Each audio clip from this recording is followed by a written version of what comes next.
Hola, muy buenos días. Bienvenidos al Museo de Arte Moderno para una nueva jornada de programas públicos. Mi nombre es Fernando García, soy curador de programas públicos, valga la redundancia. Por favor, tome asiento, profesor Buruku. Bueno, muchísimas gracias a Victoria Norton, directora del Museo de Arte Moderno. Francisco Lemus, jefe de curaduría, y a Jimena Ferreiro, curadora de la muestra de aprendizaje infinito, sobre la que se basa esta jornada, que tiene que ver con distintos abordajes de la educación a través de las imágenes. Entonces vamos a escuchar hoy tres, son como ponencias. La semana pasada tuvimos mesas redondas, hoy son solo shows. Y arrancamos con el profesor José Emilio Burucúa, que bueno, quiso que lo presente de una manera muy escueta y no te voy a respetar tanto. Antiguo profesor de Historia Moderna en la Universidad de Buenos Aires, profesor de Historia Cultural en la Universidad Nacional de San Martín. Se podría también mencionar tu pertenencia a las Academias Nacionales de la Historia y Nacional de Bellas Artes.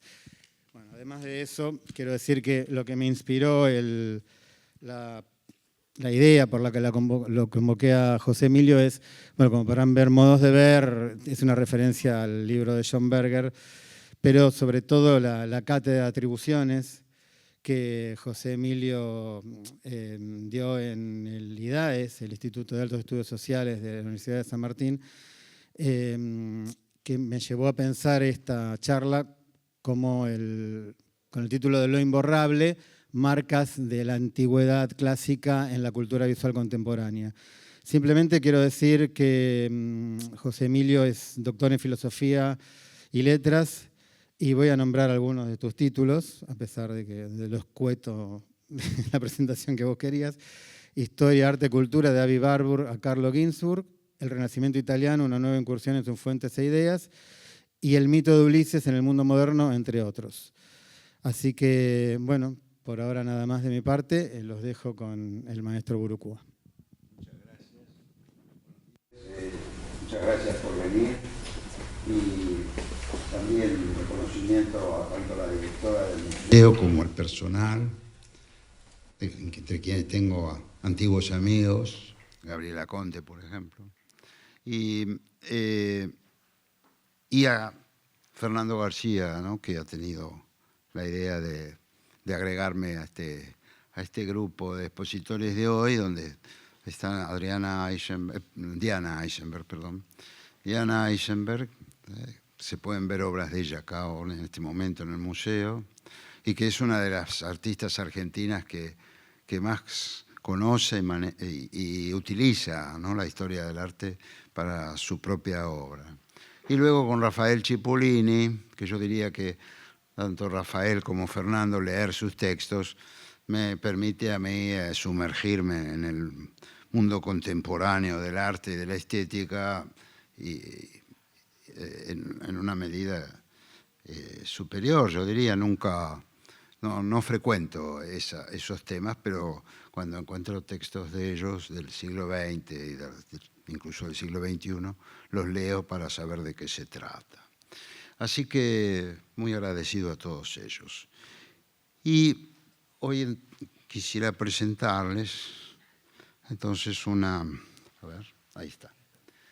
Bueno, la breve historia de los modos de ver. Me disculpo porque es solo Occidente, por llamarlo de alguna forma, ¿no?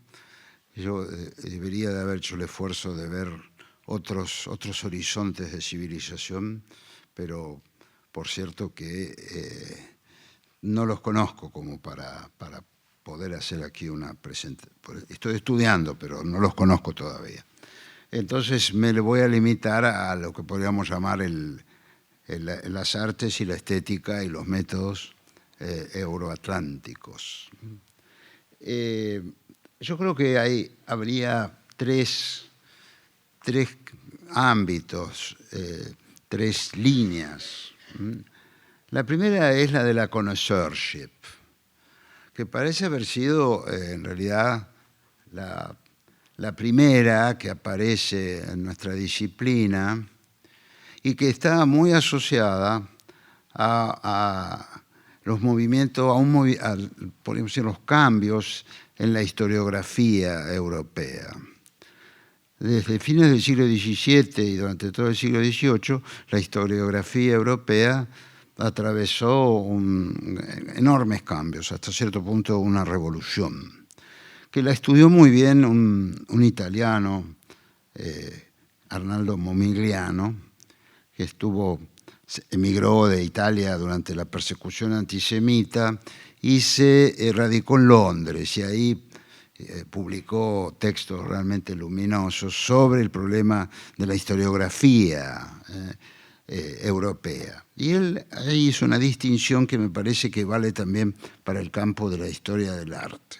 Él dijo que la historiografía que él cultivaba, entre otros, y de manera sublime, había nacido de dos corrientes que confluyeron, se prepararon a partir del 17, de fines del 17, y tuvieron su primer esplendor por separado, quizá, en el 18, y luego se reunieron en la gran historiografía desde Michelet en adelante, Michelet o Macaulay en Inglaterra.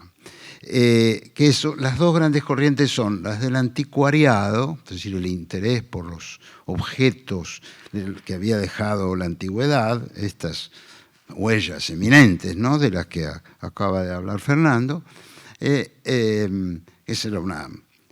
Aparecen una serie de eruditos que trataban de ordenar esta inmensa cantidad ya de objetos que se habían heredado de la antigüedad y que se multiplicaron a partir de las excavaciones de mitad del 18 en Herculano y Pompeya, y ahí se aplica un método que podríamos llamar visibilista, ¿no?, para identificar, por ejemplo, las monedas, las pequeñas estatuas, la cerámica, ¿no?, que precisamente lo que hacía era distinguir rasgos visuales de esos objetos.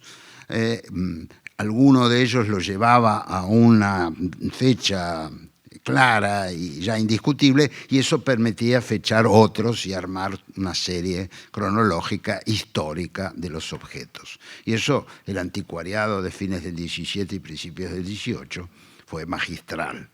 Desarrollado luego mucho más cuando se excavaron Pompeya y Herculano, y siguieron las grandes expediciones a Grecia y Asia Menor. Pero la otra corriente es lo que podríamos llamar una historia social-cultural, cuyo mayor exponente fue Voltaire en el siglo XVIII, cuando escribió el ensayo sobre las costumbres, y el siglo de Luis XIV, ¿no?, que consistía no quizá en un listado de grandes hechos, grandes batallas, sino más bien era en estudiar eso, ¿no?, las costumbres, entre las cuales él incluía el cultivo de las artes, por ejemplo, o el cultivo en particular de la literatura. Y él inaugura esa forma de hacer la historia, que después va a ser enseguida retomada por los ingleses, el caso de Gibbon, ¿no?, cuando escribe su libro sobre la decadencia de Roma, que es un libro hoy todavía absolutamente monumental.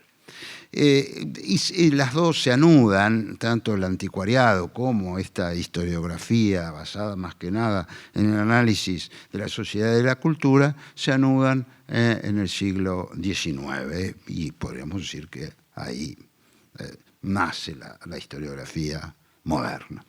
Entonces, creo que con el arte ha pasado algo muy semejante. Bueno, la connoisseurship, es decir, la posibilidad de, por rasgos visuales, determinar un contexto, un horizonte cultural en el que se creó esa obra, a un artista dentro de ese contexto, un lugar, ¿no? Bueno, eso que venía tan fuertemente del anticuariado es absorbido por la historiografía del arte ya en el siglo XIX y va a tener su coronamiento con lo que es la escuela austríaca y del visibilismo puro, ¿no? Pero la connoisseurship creo que sigue siendo un modo de ver el arte que tiene todavía hoy, y por suerte, tiene una gran vigencia. Y hay grandes especialistas en ese arte de la connoisseurship, que permite, ¿no?, ante obras cuyo autor no sabemos o de cuya autoría dudamos, permite acercarnos a la fecha y a algún nombre o alguna escuela a la cual atribuirla. Bueno, ahora voy a decir, después van a aparecer las figuras que en la Argentina se han dedicado a la connoisseurship y se dedican a la connoisseurship.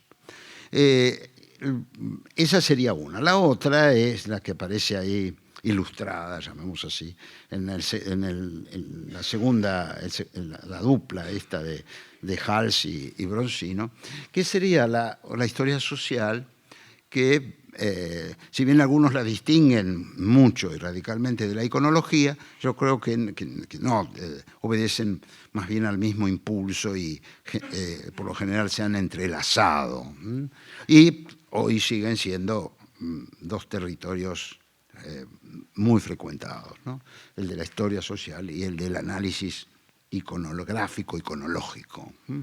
Tiene las grandes figuras como Friedrich Antal, la historia social, o Arnold Hauser, y la iconología desde ya Erwin Panofsky, pero también yo diría que, si bien no es simplemente una iconología, pero es algo más que eso, que el gran fundador, ¿cómo decir?, el iniciador de esta corriente fue nada menos que Avi Warburg, ¿no?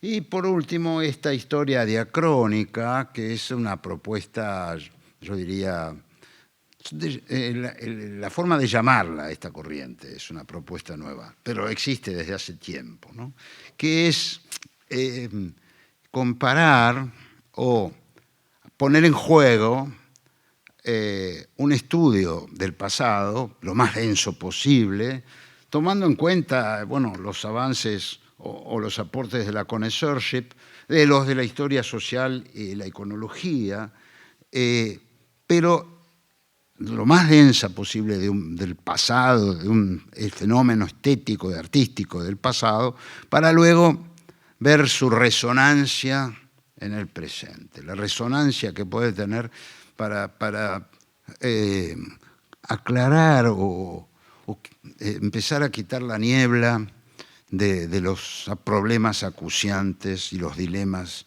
del presente, ¿no? Porque yo les recuerdo que tanto en la historiografía, Tucurt, como en la historia del arte, tenemos que tener en cuenta que hay una matriz, ¿sí?, que viene desde fines de la Edad Media y sobre todo se va a desarrollar en Occidente en el Renacimiento y el Barroco, que es la filología, ¿no?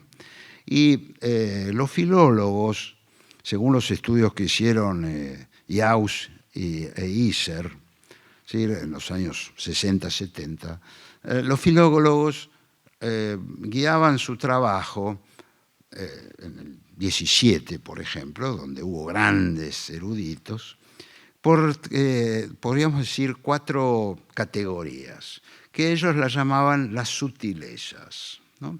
Un filólogo tenía que dominar y ser maestro en el arte de 4 sutilezas. Frente a un texto, y también eso los anticuarios lo van a trasladar a los objetos, ¿no? Entonces, esas 4 sutilezas, ¿cuáles son?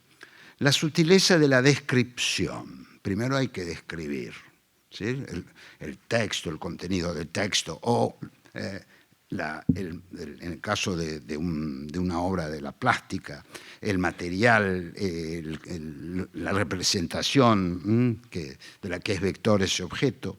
Bueno, esa sería la primera sutileza, describir de manera puntillosa, precisa. Luego la segunda sutileza ya es la de la explicación. Hay que explicar eso que se lee o que se ve. O también ahí existe una filología musical desde ya, lo que se oye y escucha. Entonces, esa sería la segunda sutileza. La tercera ya entra en un terreno que va a ser el propio de la iconología. Por ejemplo, la iconología va a llevar a su ápex esta forma de esta sutileza, que es la sutileza de la interpretación. Yo tengo que encontrar los lazos entre esos objetos y el medio donde se produjeron, la época, el lugar. Bueno, y esa es parte de la sutileza de la interpretación. Para Jauss e Isser, el trabajo de la filología y de la historia, de la literatura o del análisis literario, ellos se ocuparon más que nada de eso, pero después un gran historiador marxista griego trasladó la teoría de la recepción a las obras del arte visual, que fue Nikos Hadjinikolaou.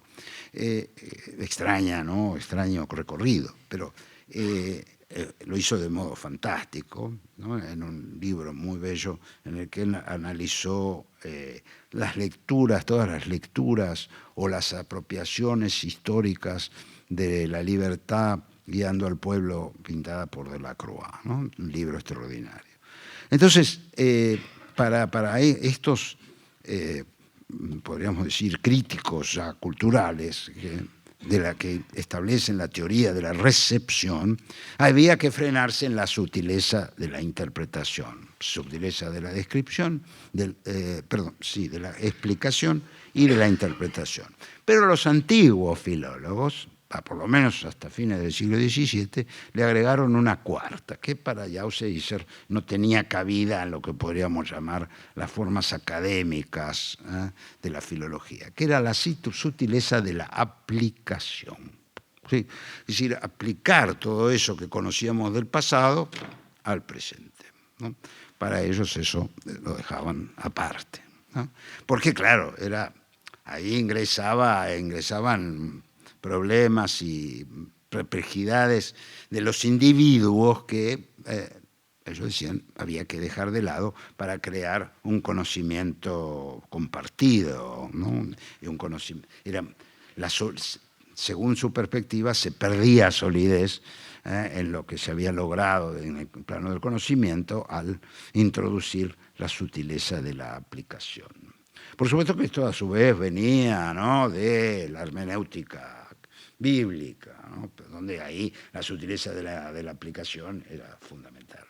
Bueno, pero yo creo que esta historia diacrónica, no sabía muy bien cómo llamarla, le puse este nombre, recupera la sutileza de la aplicación. Eso sería, me parece, el detalle.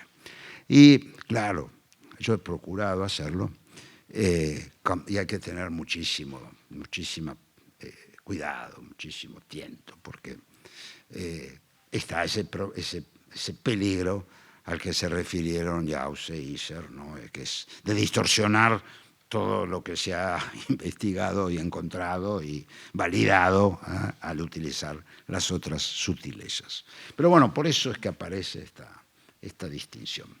Y he puesto ejemplos, ¿no?, que ahora los vamos a ver aparecer, ¿no?, que la connoisseurship, parto de la obra de un personaje fundamental que fue Morelli, de la historia social y la iconología, y he traído, bueno, un Frans Hals, que es estupenda la obra, el corpus de Frans Hals, para hacer una historia social, sobre todo de los comitentes de sus retratos colectivos, que podríamos decir es la gran burguesía holandesa del siglo XVII. Y la iconología, el caso de la Venus de Bronzino, que yo creo que es uno de los mejores ejemplos de lo que se puede extraer del método iconológico, y de hecho hay un trabajo exhaustivo sobre este cuadro, la Venus de Bronzino, que hizo Erwin Panofsky. Y luego, bueno, sí, para la historia de la crónica, he puesto acá, que intentaré terminar con eso, un recorrido, largo recorrido en el tiempo, de un tema fundamental de la iconografía cristiana, que es el de la cena de Emaús, y que tiene dos vertientes. Bueno, ya voy a referirme a eso, ¿no? Que es la del peregrino que aparece y no es reconocido como quien es, porque se supone que está muerto y que su cadáver además ha desaparecido, ¿sí? Y por último, el reconocimiento de quién es, que es nada menos que Cristo resucitado. Y eso he tratado de vincularlo a lo que es a nuestra experiencia colectiva y personal del desaparecido, ¿no? Aquel de quien no tenemos el cadáver para poder decir ha terminado su vida. Y por eso creo que la recuperación que se hace del tema de la cena de Emaús en nuestra época nos ayuda a pensar como legítima esa sutileza de la aplicación que vamos a intentar hacer, ¿no? Para enmarcar toda esa búsqueda social, iconológica y la connoisseurship en principio, para que nos sirva para hacer frente a esta herida fundamental que no es solo argentina, ¿no? También podemos vincularlo con los grandes genocidios del siglo XX que hacemos una subtilitas applicandi. Porque ahí yo tendría que agregar otra cosa, si me permiten, que es la deriva que ha tenido el abordaje historiográfico en los últimos 40 años y que ha estudiado muy bien un insigne historiador de la antigüedad francés que se llama François Hartog con H. Hartog. Bueno, ¿por qué digo esto? Porque lo que nos ha enseñado Hartog es que toda la escritura de la historia, estoy hablando siempre de Occidente, toda la escritura de la historia antigua y medieval es en realidad una historia que conecta los hechos con el pasado. En los hechos se trata de vislumbrar qué queda del pasado. Bueno, ¿por qué? Porque en el pasado está la edad de oro de la humanidad. Entonces, ¿hasta qué punto la historia ha degradado o va a permitir una recuperación de la edad de oro? O simplemente tendremos que esperar el final para que la edad de oro se desprenda de la historia, que es el paraíso. Bueno, esa sería entonces una historia guiada por el pasado. Hartog va a decir que, sobre todo a partir de Maquiavelo y Guicciardini, y más tarde la irrupción de la utopía como un género literario y filosófico, va a hacer que la historia empiece a tener una relación con el futuro. Lo que van a tratar esos historiadores es de ver que hay un recorrido de los hechos y de los pueblos y de los individuos que anhela y va hacia un futuro posible, que es el futuro utópico. Y eso, va a decir Hartog, va a tener vigencia hasta la segunda posguerra, con lo que podríamos llamar el renacimiento europeo de los años 50, 60, 70. Pero a partir de los 70, cuando vuelven a examinarse los grandes traumas del siglo XX, que son precisamente, se resumen en los genocidios, cuando se vuelve se trata de entender qué ocurrió con el genocidio de los judíos en la Europa de mediados del siglo XX, pero después aparece el genocidio armenio y más allí el genocidio perpetrado por los alemanes en el sudoeste de África. Bueno, ahí va a decir Hartog, se produce una mutación del trabajo histórico que estaría dada por el desplazamiento de las fuentes, de los escritos, de las imágenes, el desplazamiento hacia el papel fortísimo que van a tener los testigos, que van a dar su versión oral de aquello por lo que transitaron. Aparece el testigo y la experiencia vivida como factores fundamentales de un nuevo modo de entender la historiografía, donde la referencia al pasado podríamos decir, se transmuta, o se ha diluido ya con la perspectiva futurista y utópica del mundo moderno. La perspectiva utópica del mundo moderno ya es difícilmente aceptable, ¿no? Precisamente por el horror de los traumas que ha atravesado la humanidad en el siglo XX, y entonces el régimen de historicidad, es una categoría que acuña Hartog, el régimen de historicidad es el presentismo. Toda la historia, la más remota, va a decir Hartog, y él es un historiador de la antigüedad. Su libro más famoso y una verdadera obra maestra es El espejo de Heródoto, ¿no? El mirar de Heródoto. Así, pero eso, ser confrontado con estas experiencias traumáticas del presente para ver si podemos alcanzar algún tipo de vislumbre de lo acontecido, de lo realmente acontecido en nuestra época y de lo realmente acontecido cuyos testigos todavía están con nosotros. Bueno, entonces creo que esta historia diacrónica se inscribe en eso, ¿no? En este nuevo régimen de historicidad que hace no solo posible, sino necesaria quizá, la sutileza de la aplicación. Bueno, ahora vamos entonces ya a los casos que nos interesan. Bueno, este es el gran personaje, Giovanni Morelli, que podríamos decir es el fundador del gran método de la connoisseurship, que es lo que después va a llamar Carlo Ginzburg el método de los indicios, ¿no?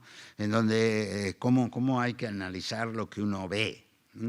La idea de Morelli es que hay cuando él vive y él participa, sobre todo en Irlanda y en una recatalogación de las colecciones de museos irlandeses, él dice, bueno, de Rafael tendría que haber vivido más de 100 años y haber pintado sin, no sé, 20 horas por día para llegar a producir aquello que se le atribuye. Acá hay un error. Por empezar, su vida creo que tuvo 36 o 37 años no más, y bueno, ¿cómo es esto? ¿Qué pasa? Estamos atribuyendo a Rafael aquello que él no pintó. Entonces él dice, hay que distinguir entre lo que es la composición general, una idea compartida entre muchos artistas de las proporciones y de cómo se representa un cuerpo humano, con lo que es la obra concreta, ¿no? El hacer concreto de un artista. Y ahí él va a decir, hay que mirar mucho los detalles, ¿no? Porque, por ejemplo, un artista es reconocible más que por esas grandes organizaciones, o sea, ¿cómo podría decir? Esas grandes conceptos estéticos como puede ser la composición, la perspectiva o la proporción. Hay que ir a ver cuáles son los detalles, porque ahí es donde va a aparecer. ¿Por qué? Porque el artista, cuando trata, sobre todo pensando en el arte de la representación, pero yo voy a tratar de mostrarles que no es solo el arte de la representación, ¿no? Sino que puede aparecer este método de la connoisseurship y el método indiciario aplicado a las artes del siglo XX perfectamente. Bueno, le dice, el artista cuando encuentra la solución de la representación, una vez que se ha topado con ella y le parece satisfactoria, le parece satisfactorio a quienes miran la obra, y Entonces la va a aplicar sistemáticamente y se va a transformar en un automatismo para él. ¿Y dónde está eso? ¿En qué detalles? Es una figura humana. Y le va a decir, bueno, en las uñas, porque es un tema complicado, representar las uñas, ¿sí? Cómo se implantan las uñas en el dedo. Lo mismo respecto del pelo, la cabellera, ¿no? Ahí eso es difícil, pero una vez que se ha encontrado la solución, el artista, que él ha encontrado su solución, tiende a repetirla. Bueno. O las arrugas que están alrededor de los ojos, o los gestos asociados con la boca, o la forma de las orejas. La oreja es complicadísimo hacer una oreja. Entonces, bueno, cuando se ha encontrado, un artista encuentra la solución, bueno, va a tender a repetirla tanto que se transforma en un automatismo. Entonces, eso es lo que hay que indagar. Y así, este hombre escribe un texto, ¿sí?, que se llama, largo, se llama Las obras de los maestros italianos en las galerías de Múnich, estudios de crítica de arte sobre las pinturas italianas, publicado son 2 tomos, entre 1890 y 1893. Y claro, hay una revolución en los museos porque hay que reatribuir las cosas, precisamente siguiendo esas instrucciones. Entonces, yo he tomado... Bueno, ahí tienen ustedes una lámina del libro de Morelli en la que él, ¿cómo decir?, copia cómo están hechas las manos, cómo están hechas las uñas, en todos esos artistas del Renacimiento italiano, que era la época que él más había estudiado, han convertido en una fórmula de aplicación rigurosa y estricta. Entonces, por ejemplo, fíjense, lamento que esté tan confuso, el hecho de Lippi, ¿no? Fra Filippo Lippi, creo que es a ver, ¿cuál es ahí? La primera, ¿no? Filippo Lippi. Bueno, le permiten esos dedos alargados, la manera de implantación de la uña, él las reconoce perfectamente en la mano de la Madonna.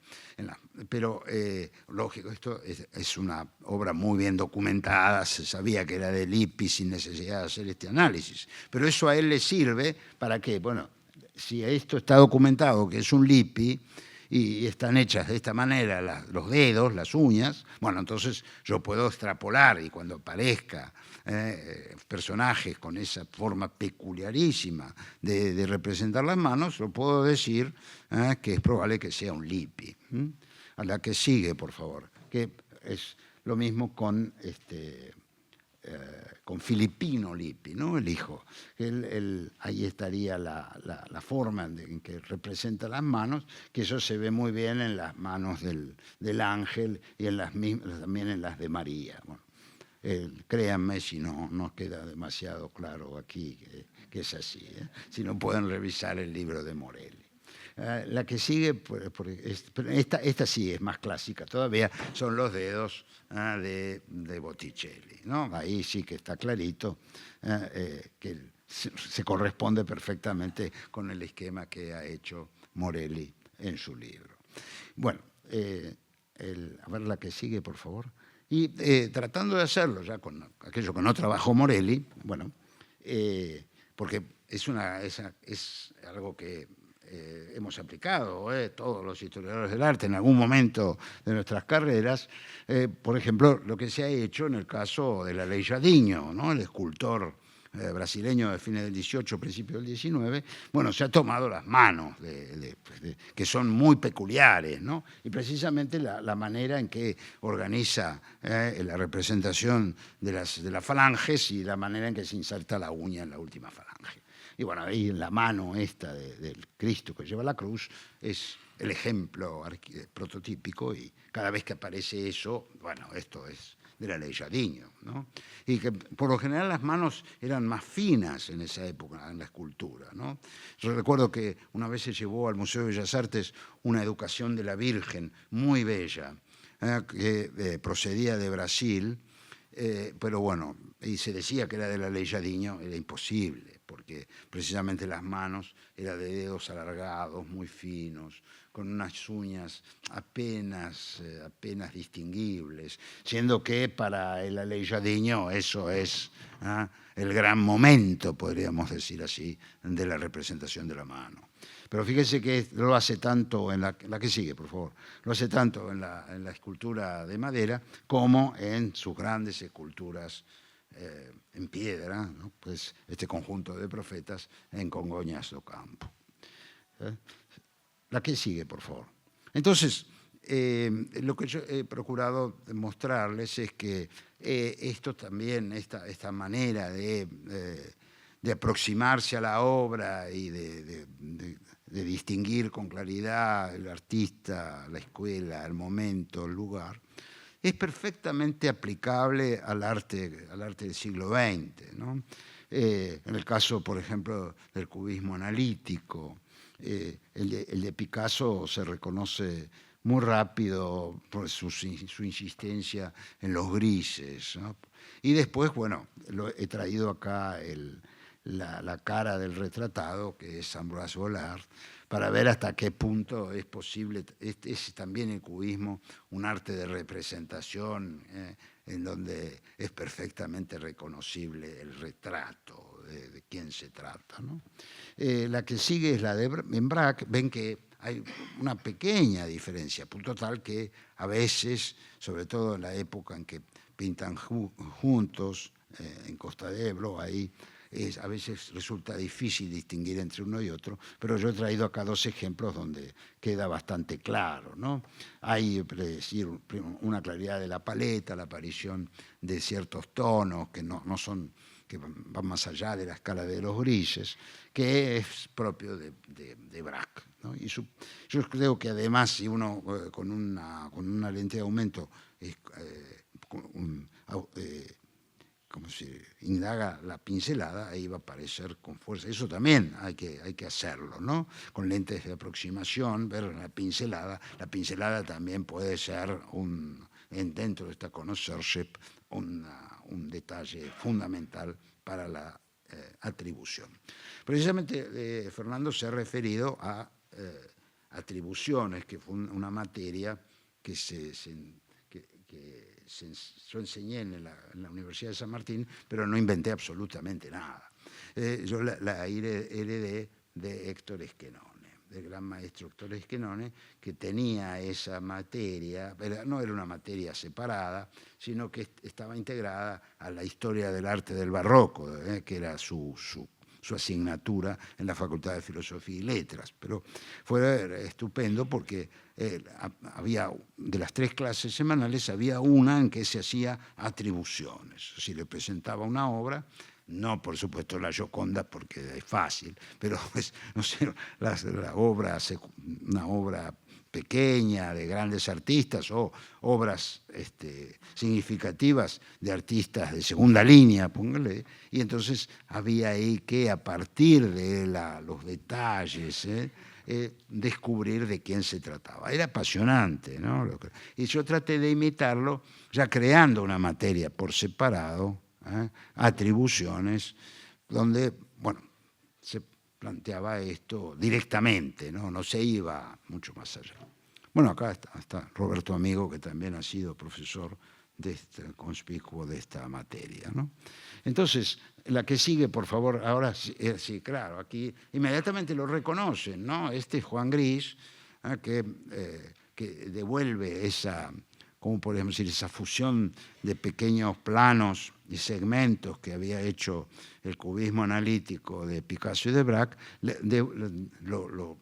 devuelve todo ese trabajo a lo que podríamos llamar la recuperación de la forma, que se convierte en una forma distinguible y asociable a objetos, aunque no en representación forzosamente de los objetos, y donde va a prevalecer esta composición mucho más ordenada. De ahí el nombre que se le va a dar a este cubismo, de cubismo sintético, que por supuesto van a cultivar después también, enseguida, Picasso y Braque, ¿no? Por ejemplo, en el caso de Braque, la que sigue, por favor. Bueno, no, esta es otra de Gris, disculpen. Es otra de Gris que se ha hecho más compleja. Él empieza por lo que hemos visto antes y va a terminar en estas composiciones mucho más complejas, pero donde se advierte esa recuperación de la forma fundamental del objeto y su inserción en una trama geométrica bastante definible. Puede aplicarse aquí la sutileza de la descripción para distinguir a la obra de Gris de la de otros cubistas contemporáneos. La que sigue, por favor.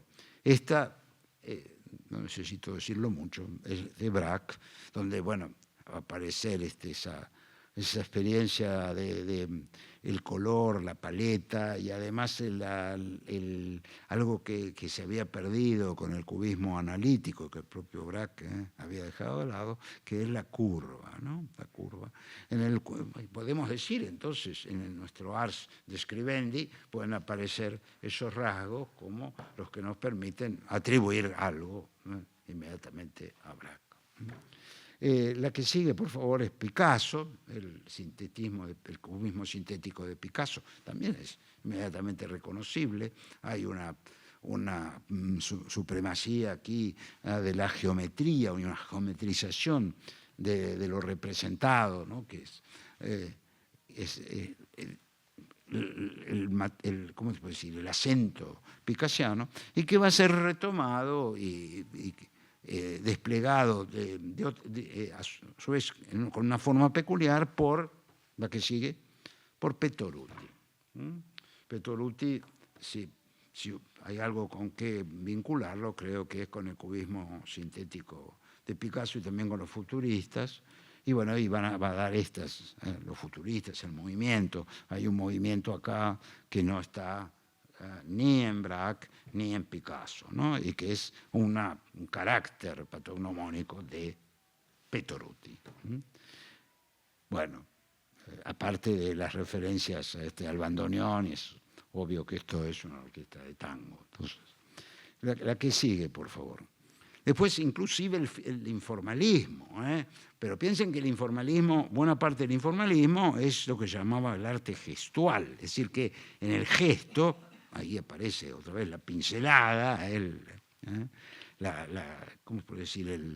El rasgo, el carácter donde aparece la expresividad del artista. Bueno, también esos gestos transmutados en pincelada y finalmente en imagen van a permitir, utilizando el método del indiciario, el método de la connoisseurship, distinguir rápidamente algunas obras, como el caso de Hartung. Hartung es inconfundible, son esas especies de haces de bastones alargados, ¿no? O de varillas. Hans Hartung, o la que sigue, que es muy fácil, es de Georges Mathieu, que hace estas especies de nudos sobre fondos monocromáticos. Bueno, a ver si la que sigue, por favor. Bueno, acá me he puesto también el arte abstracto o el arte concreto. La abstracción también es posible distinguir con rapidez cuando se hace este tipo de análisis. Inmediatamente se descubre que se trata de Aribrisi, por la manera de combinar, ¿cómo podríamos decir?, tiras sucesivas en donde lo que se varía es el tono o el valor y que van a formar estas especies de objetos suspendidos con un cierto relieve, ¿no? En la recuperación de la tercera dimensión. Este otro es un discípulo de Brisi, Salvador Constanzo, que ganó un gran premio nacional, poco frecuentado, poco conocido lamentablemente, donde él ya lo que hace ahí es un estudio de la imbricación de planos que llevaría a una pretendida representación, pero donde el efecto es nos acerca bastante a la idea de la cuarta dimensión, ¿no? Es decir, transitar el espacio y de pronto la temporalidad nos hace tener una experiencia del espacio en que cambiaríamos de dimensión. Bueno, a ver la que sigue, por favor. Bueno, yo siempre con la connoisseurship he sido muy torpe. Sí, prácticamente todo lo que yo he atribuido estaba mal. O sea que no sirvo para la connoisseurship, definitivamente. Alguna vez, por ejemplo, sí la pegué, pero no es así. ¿Qué pasa? Siempre se me cruzan las otras, se me cruza la historia social y la iconología, y me salto ahí, al querer saltar ahí, invalido la connoisseurship. Por ejemplo, en esta es, yo fui empleado del Museo Nacional de Bellas Artes un periodo, y están estos dos cuadros maravillosos en el Museo de Bellas Artes, colocados uno al lado del otro, ¿no? Y Roberto, cuando estaba en el museo, precisamente me encargó que escribiera sobre estos dos cuadros. Entonces, ahí este cuadro estaba atribuido ya a Luca Giordano, no hay la menor duda, y aquel siempre había habido una duda, porque estaba atribuido a Luca Giordano, pero había sido comprado, adquirido,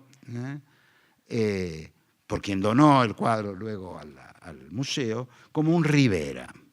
Y entonces, estudiando el cuadro, la forma, por ejemplo, de las uñas, este astrónomo, sería un astrónomo y un matemático, pensé que estaba más cerca de Rivera que de Luca Giordano. E inclusive me animé a decir que formaba parte, imagínate, del delirio fue sistemático, que formaba parte de una serie que habría pintado Rivera para un noble español que era el virrey de Nápoles en ese momento. Bueno, que el virrey de Nápoles además era partidario de la teoría galileana, y bueno, los dibujos que aparecen ahí algo tienen que ver con la idea de Galileo del cielo.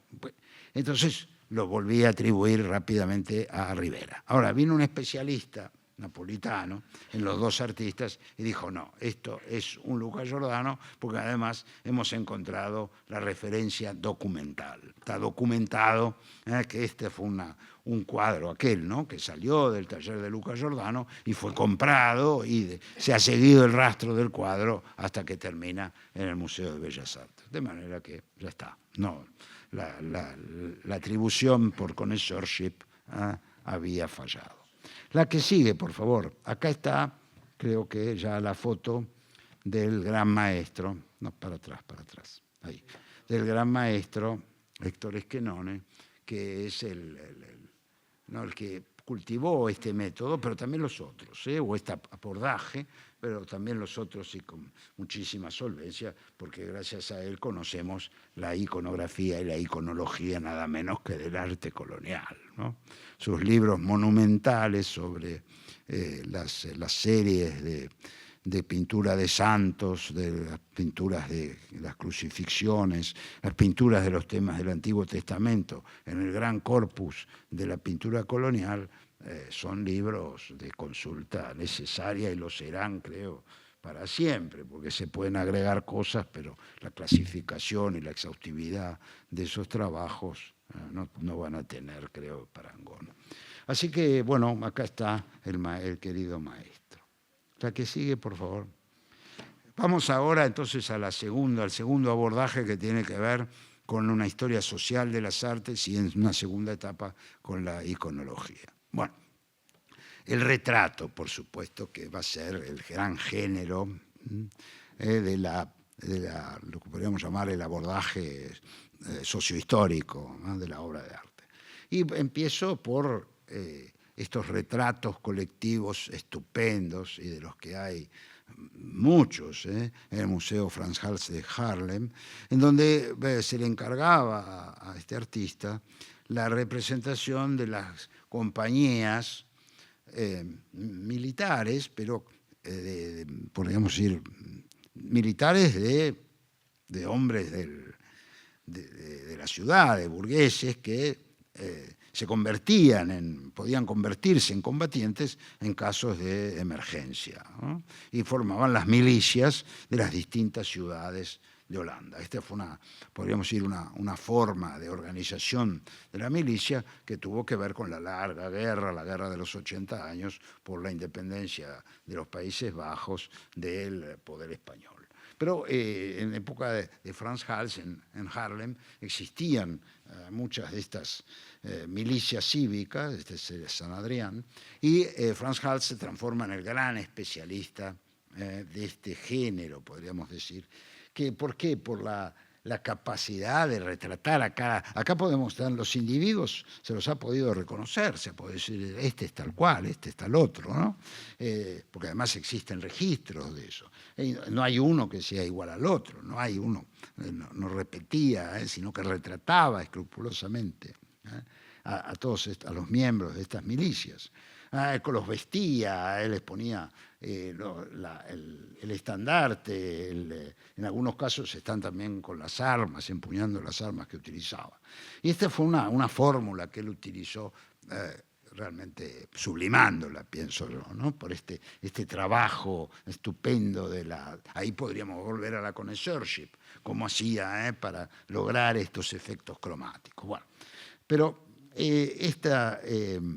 esta serie de cuadros yo diría que es la alborada de la burguesía. La primera vez, además, que la burguesía o el burgués, los burgueses, son el gran tema de la pintura. Es decir, podríamos hablar de un arte burgués, un arco, bueno, quizá el arranque del arco puedan ser esta serie de milicias cívicas que pintó Frans Hals. La que sigue, por favor. No es arbitrario, de ninguna manera, que una gran cineasta de fines del siglo pasado y de principios de como ha sido Peter Greenaway, en quizás su mayor obra, que es El cocinero, el ladrón, su mujer y su amante, una película del 1989, él insiste, ¿no? Sobre todo en la primera parte, las grandes comilonas que organiza el ladrón con su banda, ¿no? Y él insiste en armar una especie de restaurante, donde los cuadros la decoración está basada en los cuadros de Hals, esos que hemos visto. ¿Y por qué creo yo que él hace eso, ¿no?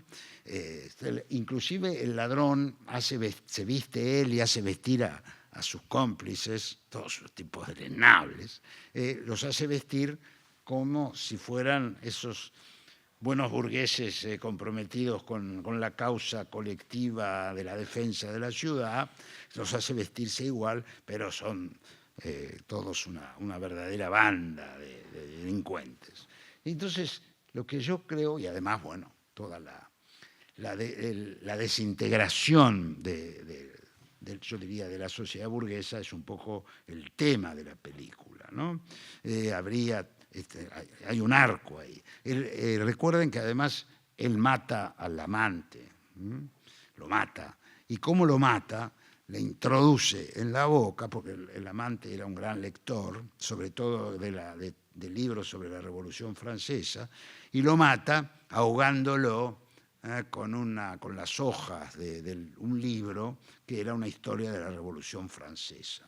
Es como si, bueno, empezamos por Hals, seguimos en el triunfo final de la burguesía en la Revolución Francesa y terminamos en este descalabro en que el capitalismo y la sociedad burguesa se han convertido en una caterva de delincuentes, ¿no? Entonces, creo que un poco el tema de la película estupenda es ese. Así que, bueno, volvamos por favor a la anterior, porque que la fórmula esta de una representación social de una clase, de la burguesía, además, creo que va a transformarse en una fórmula, ¿no? que tiene diferentes aplicaciones y dependen de la época, dependen del entrenamiento y los horizontes que exploran los artistas. Por ejemplo, el realismo y el énfasis en la capacidad del color para evocar lo real, ¿no? Que encarnaría Courbet, va a aparecer en El taller del pintor, donde muchos de los personajes han sido reconocidos. Se sabe que son críticos de arte, pintores, amigos de Courbet, e inclusive el que está a la derecha, ¿no? Enfrascado en una especie de escritura, pero está escribiendo con una pipa, es nada menos que Charles Baudelaire, ¿no? Bueno, entonces creo que él es una transmutación de esa fórmula que veíamos en el caso de las milicias de Frans Hals.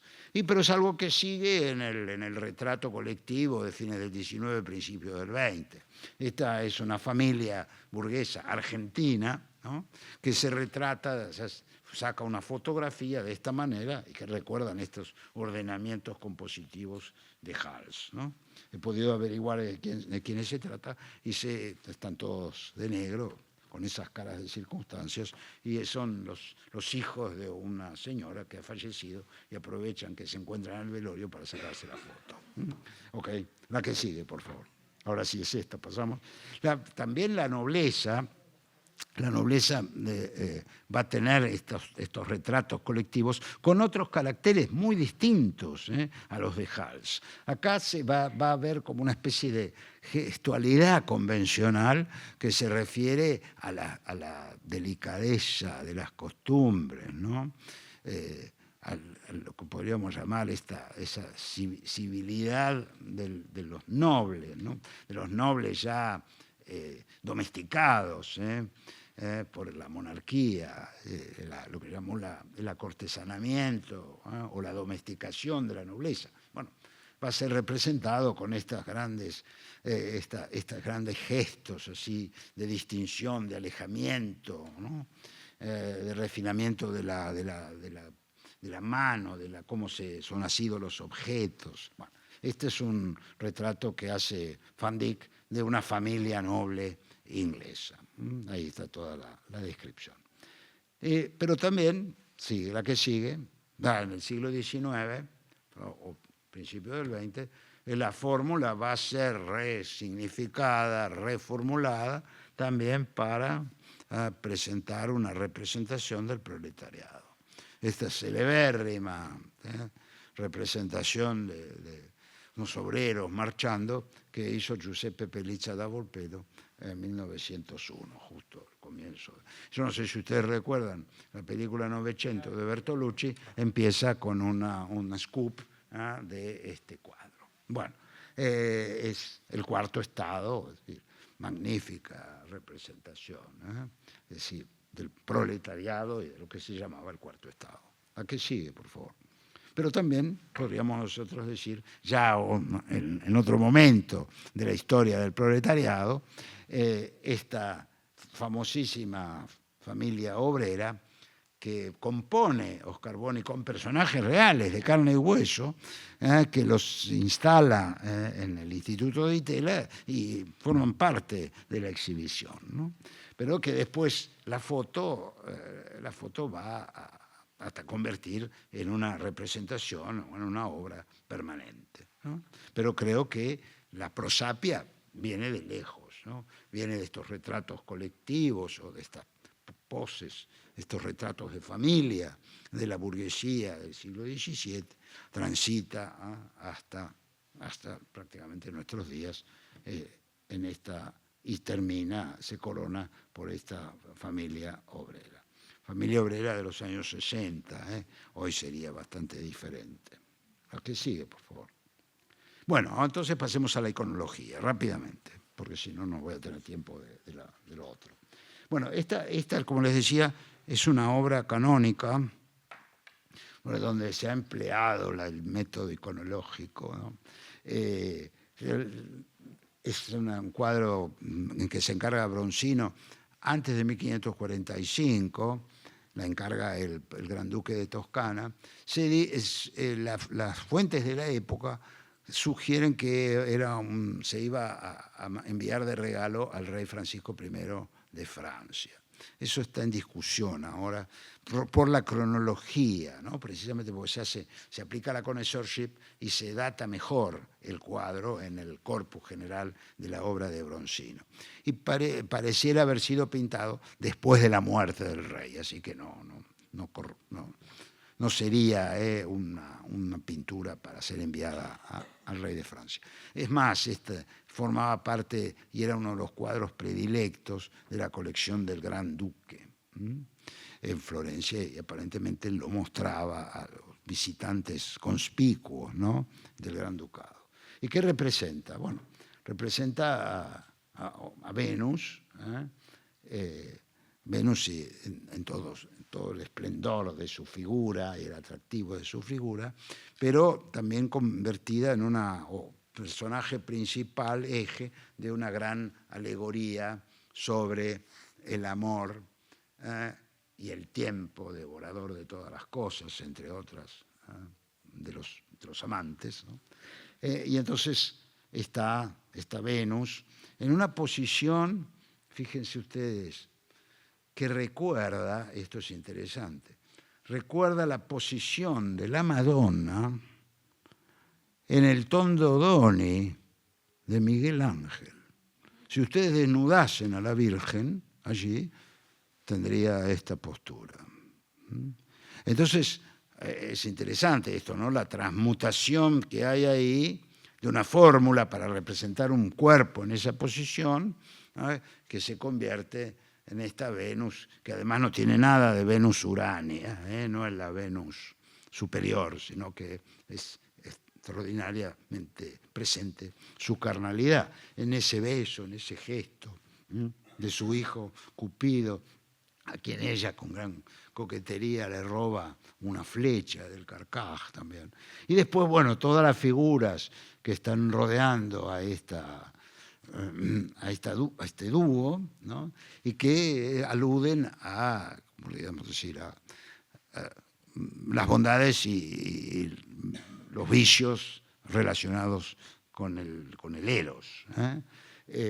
El tiempo, que aparece allí atrás, ese viejo cuyas alas se ven y que tiene por detrás, no sé si alcanzaron a ver, la clepsidra, el reloj de arena, es indudablemente el tiempo, está descubriendo a la Venus, el amor y todas sus contradicciones, ¿no? Porque, bueno, este niño que viene ahí repartiendo flores es el amor alocado, el amor gozoso.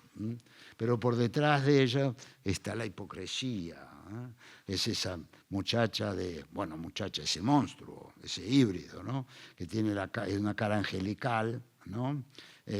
Pero si uno ve el cuerpo se convierte en el de una serpiente y finalmente en un escorpión, la cola es de un escorpión. Bueno, entonces en realidad es la hipocresía, ¿no? Luego, allá atrás, el olvido, es una máscara, no tiene cerebro, no tiene la calota craneana, es el olvido que tiene su relación con el tiempo, por supuesto, ¿no? Y en el fondo, detrás del Cupido, están los celos, ¿no? Los celos, y también se ha hablado, hay una interpretación médica de este cuadro, se ha hablado de la sífilis, ¿no?, la presencia de la sífilis. Bueno, es decir, los males y los bienes que puede acarrear el eros. Bueno, la que sigue. Entonces, este es el gran cultor de la iconología, Erwin Panofsky, que muchas veces se arrepintió, dijo, yo me arrepiento a veces de haber promulgado la iconología porque se llega a decir tantos disparates que, bueno, no son búsquedas tan absurdas que se hacen, pero bueno, él es el gran maestro, si uno puede leer un texto de él, seguro que está bien. La que sigue, por favor. Pero Erwin Panofsky, a su vez, se apoyó él en otra figura extraordinaria, que fue a la de Avi Warburg. Erwin Panofsky se formó en el círculo de Avi Warburg y estuvo relacionado con la biblioteca y el instituto que Warburg fundó en Hamburgo, por eso lo traigo a colación. Pero además yo diría que Warburg es uno de los que va a iniciar esta cuestión de una historia diacrónica con la sutileza de la aplicación. Y el primero al que él aplicó podríamos decir, lo que él descubría en el terreno de la iconología, fue él mismo. Él mismo, porque hasta qué punto estas obras sirvieron como clave para la comprensión de sí mismo de David Barbour, que no logró comprenderse a sí mismo porque siempre estuvo girando entre la cordura y la locura. Pero bueno, el esfuerzo está allí y la lección para nosotros está en su obra magnífica, hecha toda de pequeños ensayos. Así que sigamos. Y ahora, bueno, sí, les presento dos desvaríos de mi parte para hablar de esta historia de la crónica, con lo que terminaría. Aquí en la Argentina también es Esquenone el que cultivó y enseñó la iconología. Ahora, creo que no con su diacronicidad como propugnaba Barbour, y va a ser ahora la corriente principal en la que ha derivado la iconología y la idea de Barbour de la fórmula patética. Bueno, yo les traigo acá, este es un tema muy frecuente en el siglo XVII, que se asocia con un pasaje del libro primero de las historias de Heródoto. Heródoto cuenta que Solón, el ateniense, durante su ostracismo, decide visitar otros países del mundo y va a Lidia y llega a la corte de Creso. Creso, sabedor de la extraordinaria sapiencia que se asignaba o que se atribuía a Solón, lo llama y Creso tenía enormes riquezas, era probablemente el que había acumulado más tesoros de su época, rey de Lidia. Él piensa que gracias a eso es un hombre de una gran felicidad. Y entonces le pregunta a Solón qué le parece que han sido las personas más felices de la historia. Y bueno, Solón empieza diciendo que él cree que la más feliz ha sido un hombre, un ateniense que vivió consagrado al trabajo y encontraba su goce en el trabajo y también en el crecimiento de sus hijos, y al final hasta su propia muerte aparece como un coronamiento de esa existencia. Bueno, Creso queda estupefacto porque... Después dice, ¿cuál es el segundo? Dice, bueno, los segundos son los mellizos, Cleobes y Biton, que fueron los representantes de Argos en las Olimpiadas y ganaron, fueron los grandes victoriosos de las 5 pruebas fundamentales, de los 5 juegos fundamentales de las Olimpiadas, y volvieron a su ciudad y allí los recibió su madre. Y ellos homenajearon a su madre y la llevaron en un carro hasta el templo de Hera, y allí pasaron la noche y al otro día los dos estaban muertos. ¿Y por qué? Pero ¿cómo esto?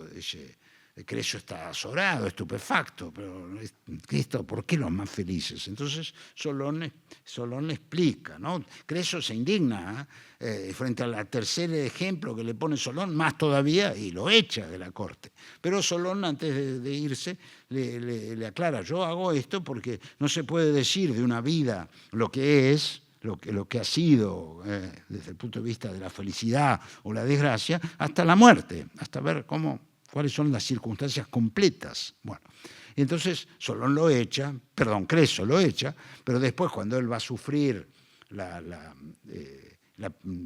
derrota frente a Ciro del persa, y Ciro está a punto de matarlo en una hoguera, y lo oye decir, ay Solón, qué razón tenías. Bueno, entonces Ciro, curioso, le pregunta a Creso por qué ha dicho eso, y Creso cuenta esta historia.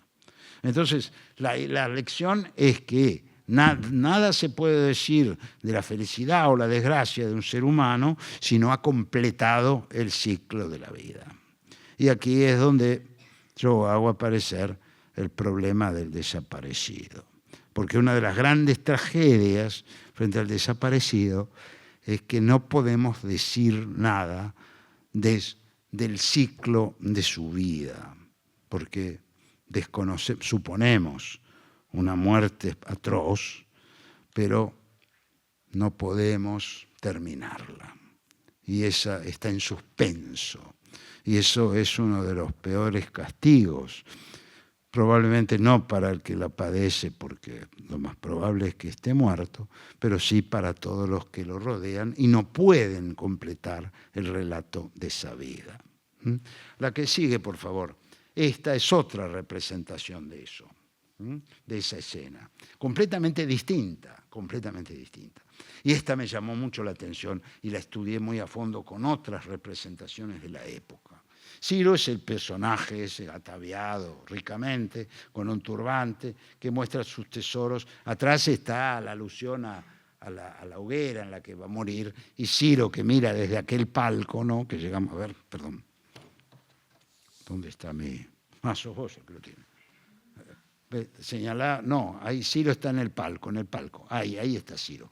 Y el que se está quemando, o el que va a quemarse en la hoguera, es Solón, Creso, que dice esas palabras, oh Solón, ¿no? Que llaman. Pero antes está contada la historia de la visita de Solón. Ahora, lo que me llamó la atención, podés por favor poner señalarlo a Creso, ese es Creso. El que está al lado es Solón. No, más a la derecha. Ese. ¿Parece Solón? No, parece Cristo. Ahora, esto me llamó la atención y empecé a revisar, y lo que hay ahí es una influencia, la influencia de toda una literatura de la época que insistía en la llamada preparación evangélica. Es decir, donde la cultura antigua en realidad habría preparado a los seres humanos para recibir, acoger y transformarse a través del mensaje de Cristo. Entonces, Solón es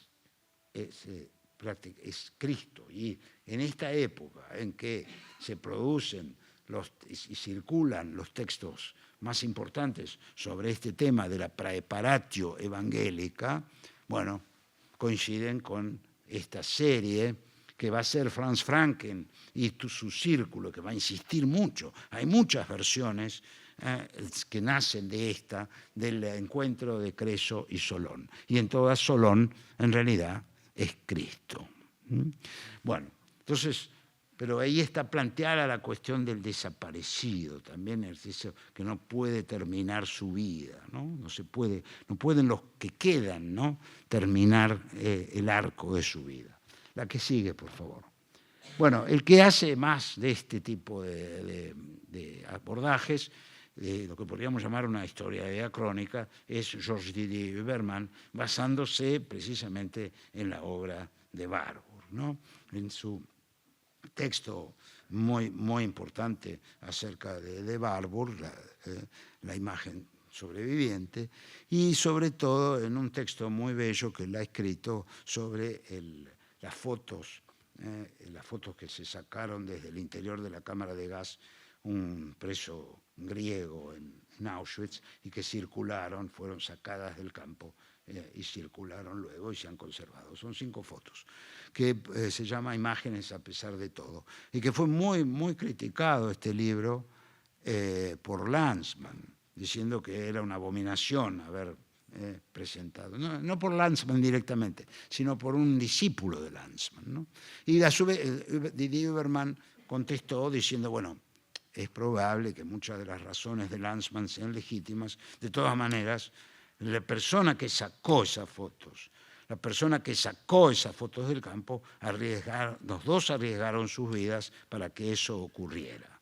Es decir, que acá hay una carga que no podemos menospreciar en aras de la irrepresentabilidad del Holocausto. Bueno, eso es Didier Huberman, por eso coloco a su retrato aquí, porque me parece que él es el que cultiva y abre esta perspectiva. Aunque después exagere, pero bueno, sí.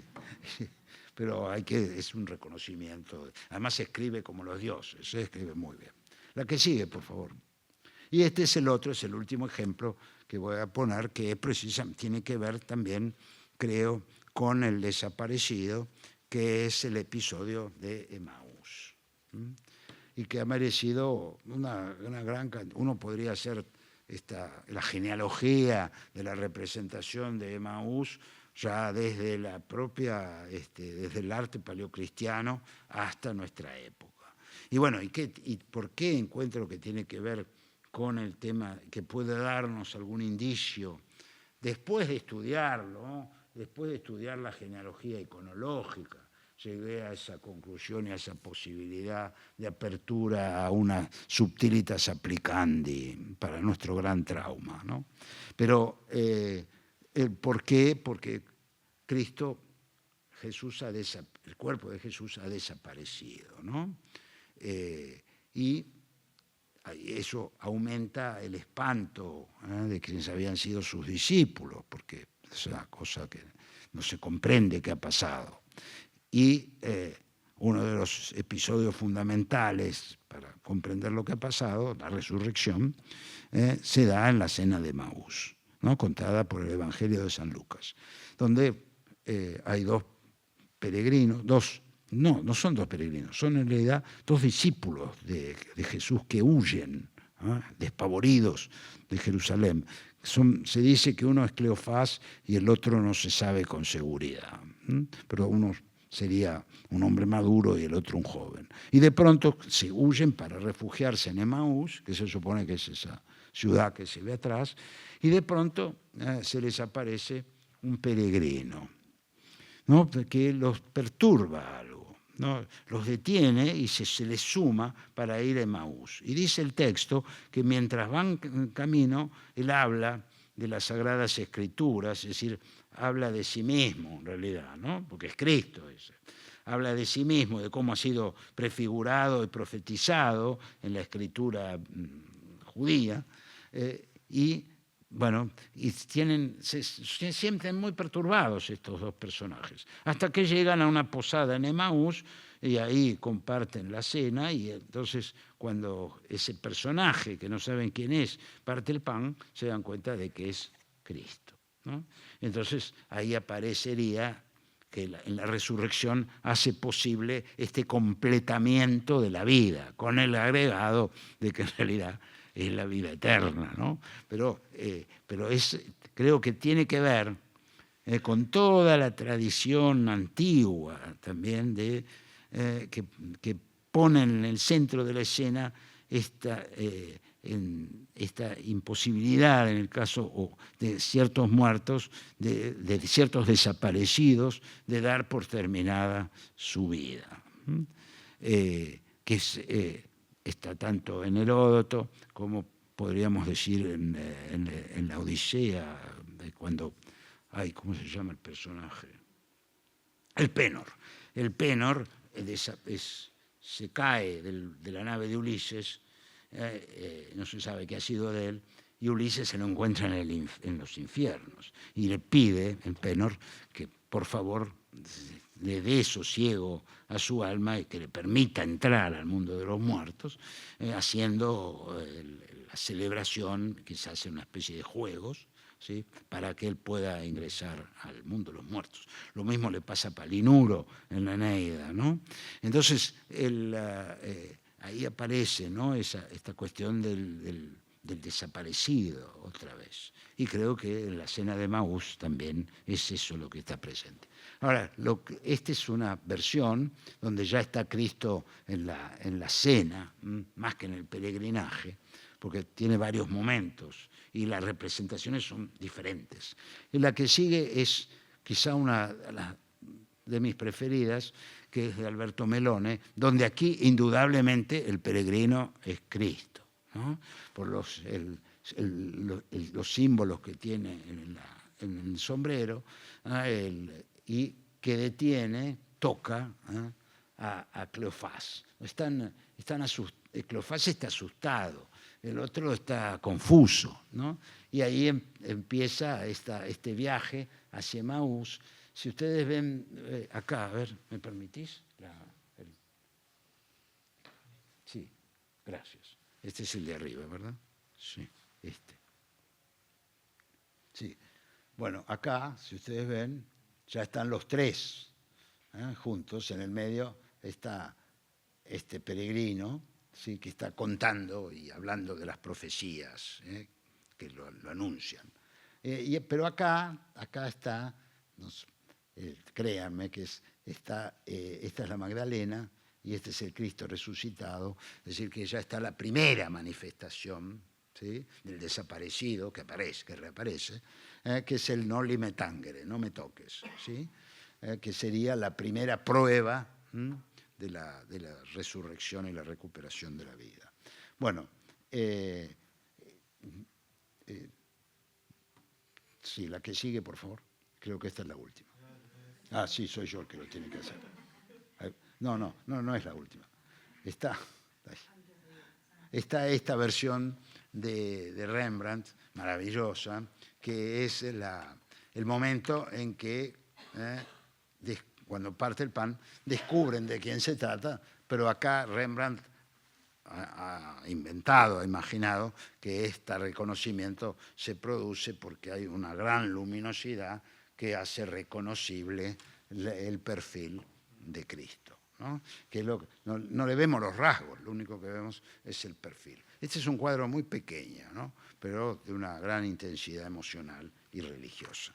Sí, ahora sí, pongo el último, que este es de una pintora norteamericana, pero de familia alemana, que terminó su vida en un monasterio de Alemania. Ella se llamaba, ahí dice, ¿no?, Jeanette Brooks Kerloff, ¿sí?, y se refugió los últimos años de su vida en una abadía benedictina de Comely-Münster, y ahí, en esa abadía, ella pintó esta versión de los peregrinos de Emaús. A ver, el abad, muy poco antes de morir la hace, ¿no? El abad tiene